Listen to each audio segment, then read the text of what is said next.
Hey, in this video I am going to rehouse this cheap little plastic Dano pedal in kind of a cool and interesting way, and I'm also going to reveal which 1970s obscure Japanese made pedal that Dano copied when they designed this.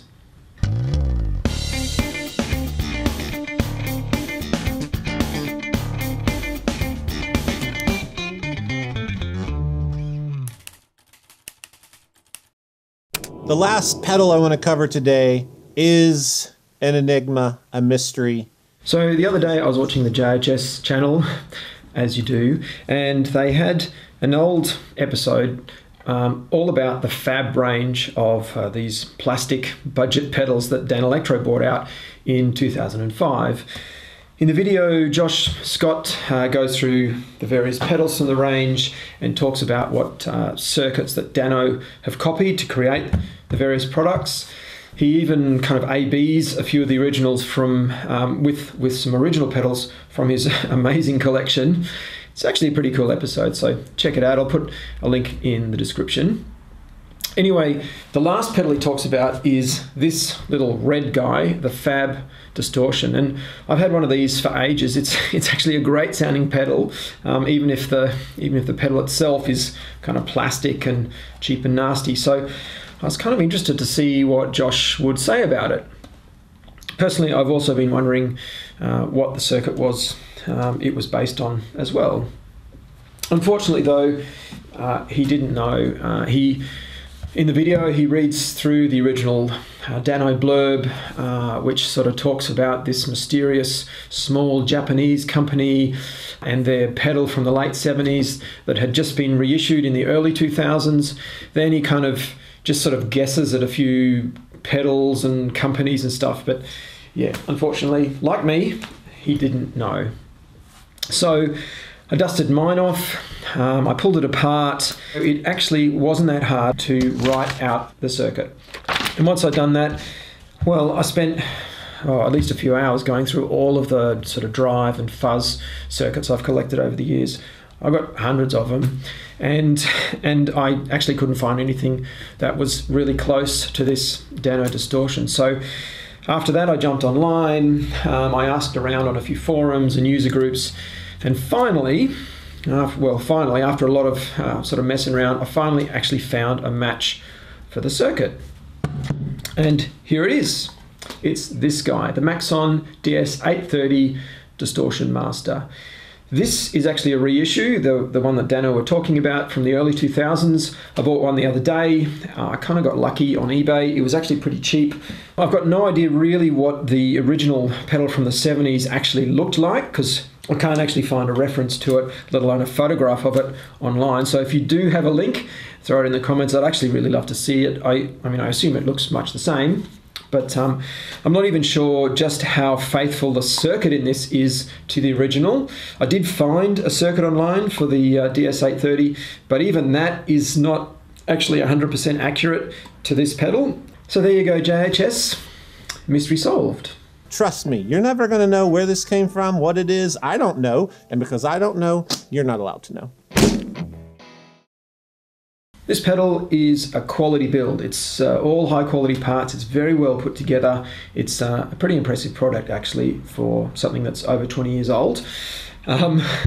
This guy, on the other hand, well, this isn't a quality product. This is very much a budget product, plastic housing, cheap parts really throughout. So originally I was going to rehouse this in one of these sort of aluminium stompbox enclosures with better jacks, better stomp switch, true bypass.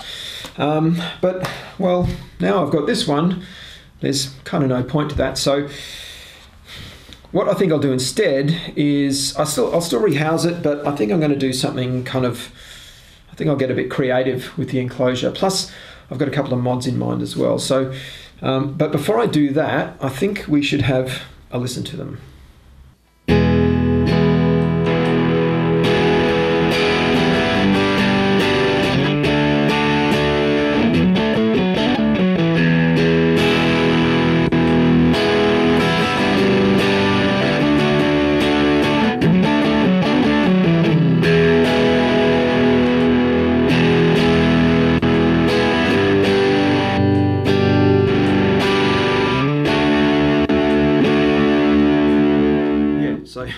you can hear they're very, very similar sounding pedals.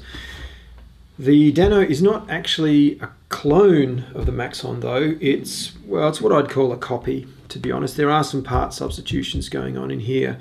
For example, the op amp IC is different. There's another big difference in the way the bypass and buffering and stuff works as well, and that does affect the sound of the pedal to a certain extent. You've probably already noticed the main difference though, and that is this bass control in the Maxon. So one of the first things I noticed when I wrote this circuit out originally was that it actually has two bandpass filters in it. This one in the treble range is actually adjustable. That's our tone control with this guy, the pot. Whereas this one, which is in the bass and sort of low mids range, is actually set up with two fixed resistors. So even before I knew this was a copy of the Maxon, I was planning to rip these resistors out and put a pot in as a mod so I can adjust the bass. Turns out the Maxon actually, with their bass control, it's set up as a boost only. So even though this kind of looks like a cut, it's actually probably maybe a 30% boost in bass. So yeah. The other difference is the buffering. The Fab Distortion is set up kind of similar to the Boss, the old classic Boss pedals with a soft switch and FET switching, although instead of discrete parts it's got ICs and stuff, but essentially it operates in the same sort of way as the Boss pedals, whereas the Maxon, this has actually got a mechanical switch for the bypass, and really when you're in bypass all that's left in the signal path is a single FET buffer. So I even scribbled out the input buffer. They've done a good job on the buffering. Having said that, this would still be very easy to mod into true bypass, and I'm guessing they would have released it that way if these 3-pole stomp switches were readily available like they are now, you know, back in the late 90s or early 2000s or whenever they were designing this.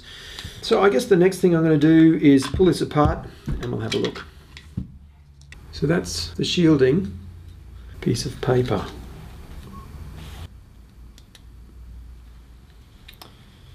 Alright, there are our two boards. That's the actual effect board, and this is the buffer and bypass board. I guess that all the pedals use the same board for this.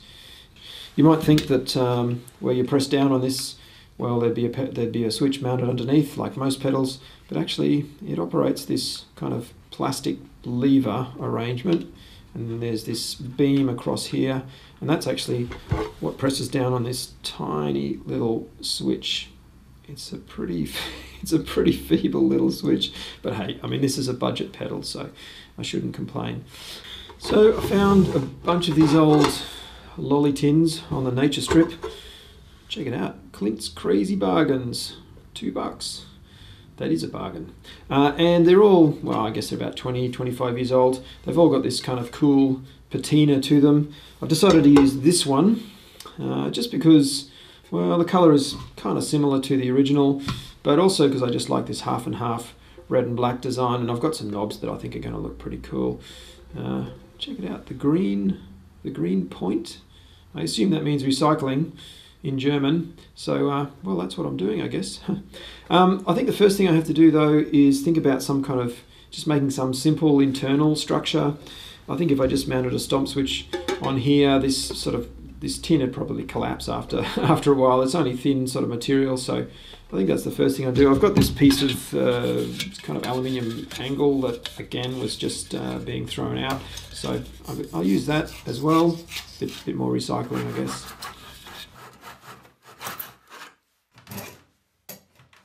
So I've just knocked up this little bracket here.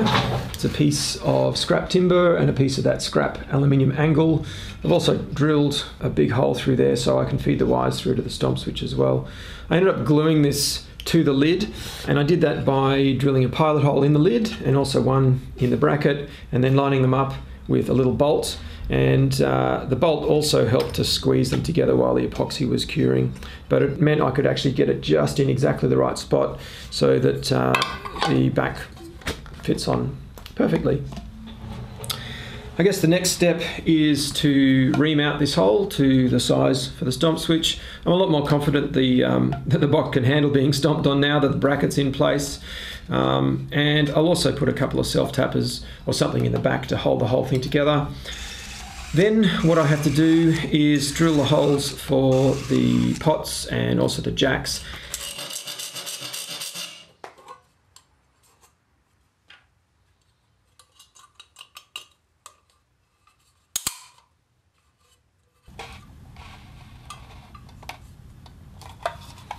Well, the box is all drilled and ready to go, so I'm going to turn my attention to the electronics and the mods I'm planning to do. I've decided not to bother with this original input and output buffering circuit. There's no real need to use it. It's simple enough just to use a standard three pole stomp switch with the spare pole running LED, and I'll have true bypass that way. I don't really need an output buffer if I swap out this this guy for maybe a smaller pot. The input's a different story though. It's actually got a fairly modest input impedance, this circuit, so I could just change this resistor and bump it up, but the problem is when you've got a single op amp with a lot of gain and a high input impedance, you can have problems. So I'm going to do what Maxon did and just build a separate little buffer circuit with a single FET. It's a very simple circuit, it's only half a dozen parts, and I've made just a little strip board layout for that. Probably only take 5 or 10 minutes to put that little guy together. As for the mods to the circuit itself, well, as I mentioned, I want to make the base control adjustable, so I'm going to get rid of that resistor and that resistor. I actually do have a W taper pot, which is kind of cool, so that'll work I think for that, and I just have to wire its outer lugs just really straight to the other pot. For the wiper, well, it's kind of lucky because this cap here is actually a through-hole cap on this board, so I can get to that node pretty easily. I'm also going to change out these two diodes for some germanium ones I've got, just to give the pedal a slightly different flavour to the Maxon. Germanium diodes have a lower cutoff voltage, so I'm going to have to use 4 diodes here, 2 pairs.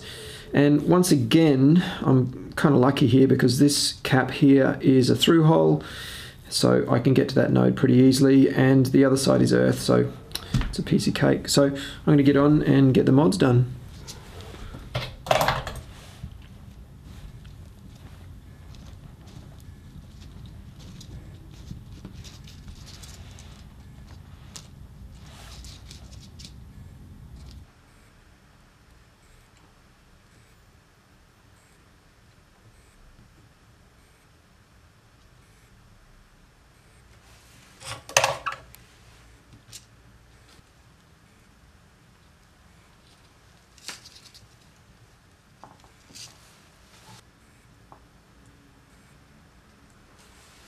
So I've done all the mods and I've wired up the board ready to go. I ended up mounting the germanium diodes on a little piece of strip board there, and there's a hole in this board design, and I've just run the mod wires through that.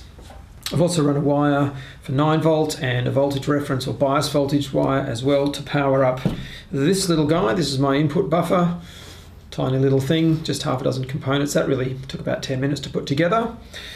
And I've also labelled and put 1 coat of satin clear on my funky lolly tin. I've actually masked off and spray painted a thin red line as a background to the label. I'm not exactly in love with the way it looks.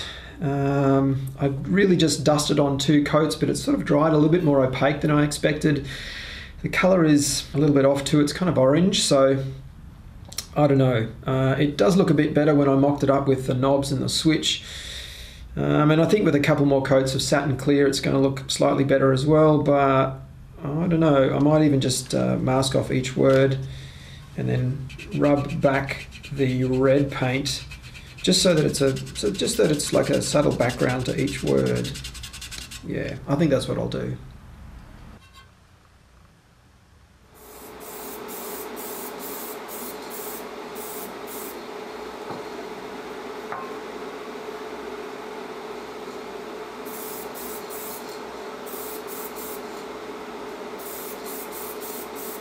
Well, I've given them both a couple of coats of satin clear. It was definitely worth fixing that red stripe thing. I think the labels for sure look better like that. But I've got to get off to a gig now, so I'm going to have to leave them for tonight. I'll wire it up in the morning and we'll see how it sounds.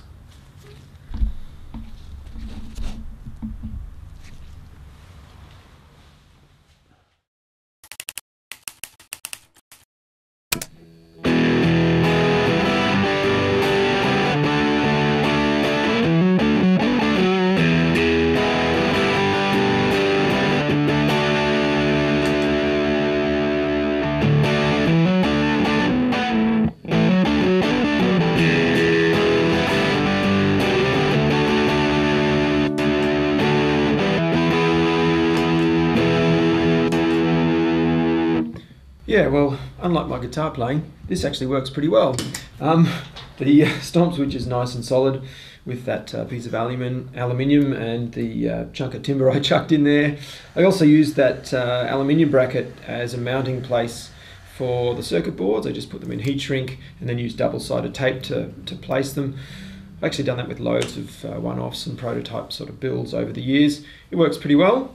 I really like the way it looks as well. I know this sort of thing isn't everyone's cup of tea, but I love old kind of patinaed objects like this with a bit of a story, some history, and the fact that it was just being thrown out by my neighbour and I've managed to repurpose and reuse it, I think that's kind of cool as well. For the Maxon, I think I will mod this to be true bypass. In this situation with a stomp switch like that, it's so simple to do, but for the circuit itself, I think I'll just leave it stock. That way it's kind of a reference point for any future mods I do to the lolly tin.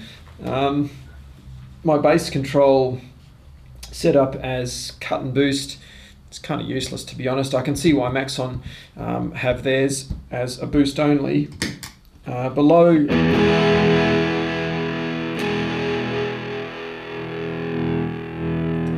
Below about 10 o'clock there, it doesn't sound so good, so might tweak that.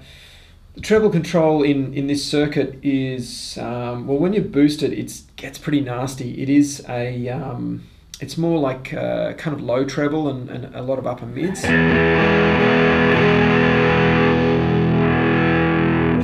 So yeah, I might even tweak the bandpass filter. Luckily with the Danelectro board, a lot of the caps are still through hole, so it's super simple to just swap them out. You might also notice that the two volume pots look to be in really different spots. Well, the pedals have the same amount of gain. I mean, the circuit is so similar in the two of them. The main reason these are in different spots to get the same volume is really more to do with the sweep of the two pots.